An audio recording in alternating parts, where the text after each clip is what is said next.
तर आता बीड जिल्ह्याच्या अंबेजोगाईमधनं नंदकिशोर मुंदडा स्थानिक आघाडी, बीडमधनं प्रेमलता पारवे राष्ट्रवादी काँग्रेसचे उमेदवार, बीडच्या धारूरमधनं बाळासाहेब जाधव राष्ट्रवादी काँग्रेसचे उमेदवार, बीडच्या गेवराईमधनं गीता पवार भाजपचे उमेदवार, बीडच्या माजलगावमधनं मोहरीन चाऊस राष्ट्रवादी शरद पवार गटाचे उमेदवार, बीडच्या परळी वैजनाथमधनं पद्मश्री धर्माधिकारी भाजपचे उमेदवार. तर आता छत्रपती संभाजीनगर येथील संभाजीनगरचे उमेदवार, छत्रपती संभाजीनगरमधील फुलंब्रीमधनं राजेंद्र ठोंबरे उद्धव बाळासाहेब ठाकरेंचे उमेदवार, संभाजीनगरच्या गंगापूरमधनं संजय जाधव राष्ट्रवादीचे उमेदवार, संभाजीनगरच्या कन्नडमधनं शेख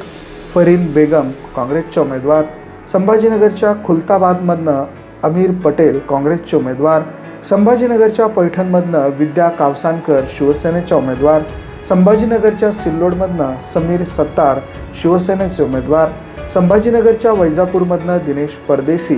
भाजपचे उमेदवार. तर आता धाराशिवच्या भूममधनं संयोजिता गाढवे अपक्ष उमेदवार, धाराशिवच्या कळंबमधनं सुनंदा कापसे शिवसेनेचे उमेदवार, धाराशिवच्या मुरुममधनं बापूराव पाटील भाजपचे उमेदवार, धाराशिवच्या नळदुर्गमधनं बसवराज धरणे भाजपचे उमेदवार,